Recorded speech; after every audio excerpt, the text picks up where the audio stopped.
Não é necessário uma máscara para tornar uma pessoa misteriosa. O que pode ser ainda mais misterioso é uma pessoa voando com você no mesmo avião ou uma pessoa com uma aparência extremamente comum, mas cuja morte não pode ser resolvida por mais de 70 anos.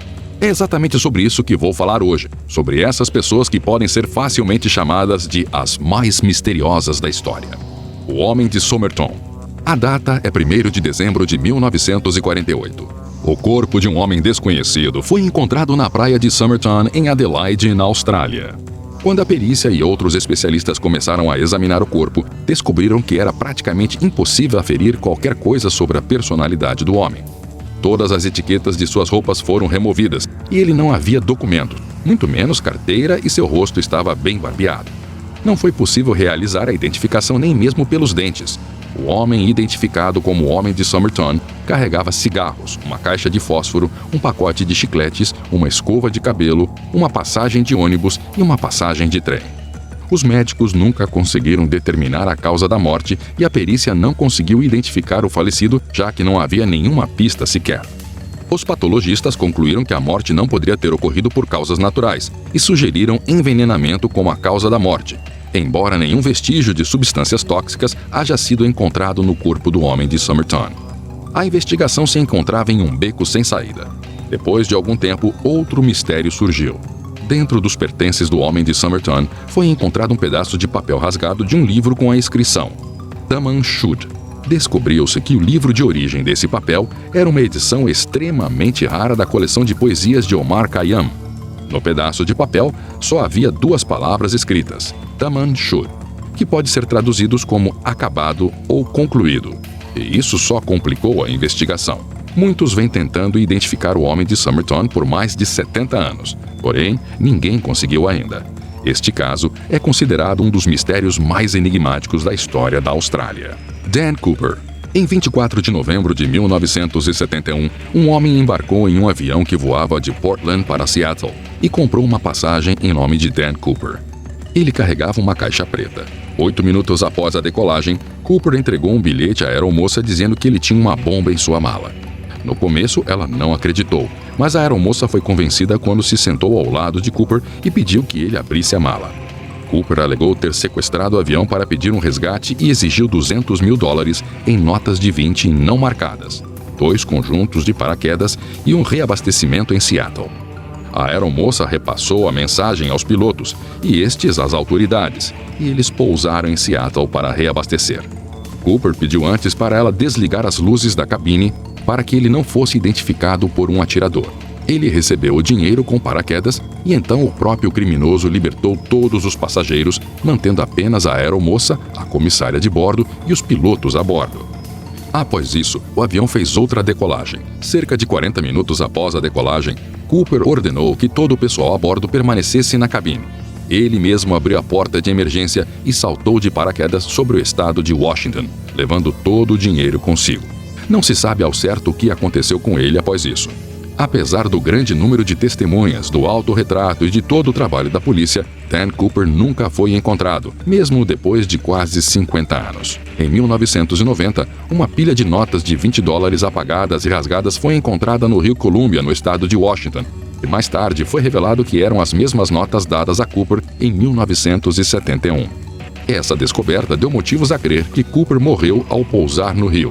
Mas o corpo e outras evidências disso nunca foram encontradas. Por essa razão, Cooper ainda é uma das pessoas mais misteriosas da história.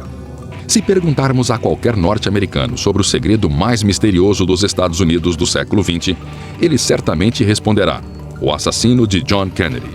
Realmente, este terrível evento ocorrido em 1963 tornou-se um dos mais misteriosos não apenas dos Estados Unidos, mas de toda a história da humanidade como um todo. Não está claro se o assassinato foi realmente cometido por Lee Harvey Oswald e se os serviços de inteligência realmente estavam envolvidos nele. E nesse caso, há outra coisa estranha.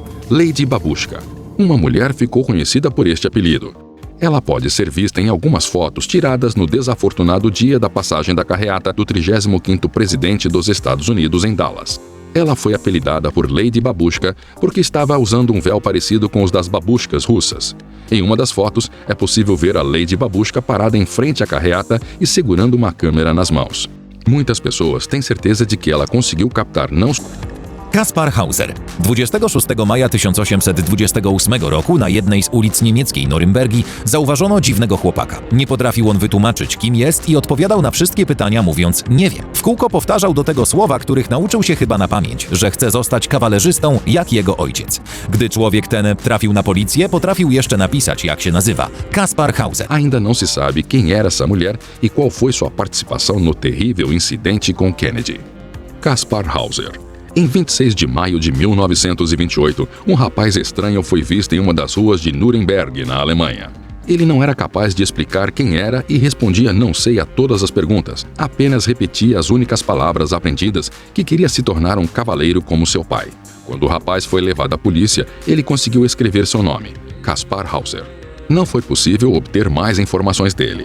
Durante uma busca, um envelope com 2 notas foi encontrado na casa de Kaspar. O primeiro foi escrito pelo tutor do menino, que alegou que Hauser foi criado por uma mulher desconhecida em 1812 e que desde então o rapaz foi mantido em uma cela subterrânea, sem jamais ter dado um passo para fora da cela em sua vida. Um homem desconhecido disse em uma nota que Kaspar sonha em se tornar um cavaleiro. A segunda nota foi supostamente escrita pela mãe de Kaspar antes de se separar de seu filho. A mulher disse que o pai do bebê está morto e ela mesma é uma garota pobre e não pôde criar a criança. Ela pediu ao futuro tutor que criasse o menino e, ao completar 18 anos, o enviasse para o 6º Regimento de Cavalaria Ligeira, onde seu pai serviu. Os resultados do longo confinamento de Hauser eram visíveis. O rapaz não comia nada além de pão preto e água. Chamava todas as pessoas de meninos e todos os animais de cavalos. Provavelmente o cavalo era o único brinquedo de Kaspar. Mas o adolescente se desenvolveu rapidamente, aprendendo novos idiomas e habilidades. Ele tinha vários tutores, cada um dos quais adotou uma atitude responsável na criação do jovem pupilo.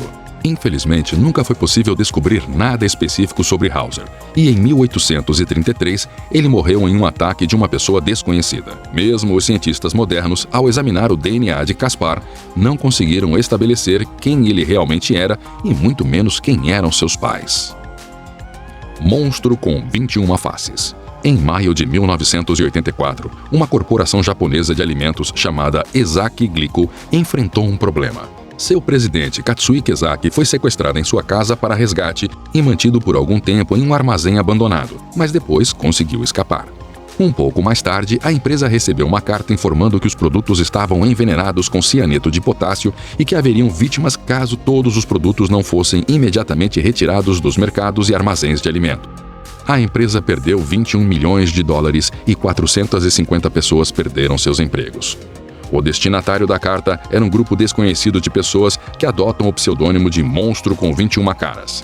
Eles enviaram cartas de deboche para a polícia, que por sua vez não conseguiu encontrá-los, mesmo com as dicas dadas pelos próprios criminosos. A próxima carta dizia que eles haviam perdoado a corporação Ezaki Glico e que a perseguição havia cessado. Não satisfeito em brincar com uma grande corporação, o Monstro com 21 caras se dirigiu a outras empresas de produtos.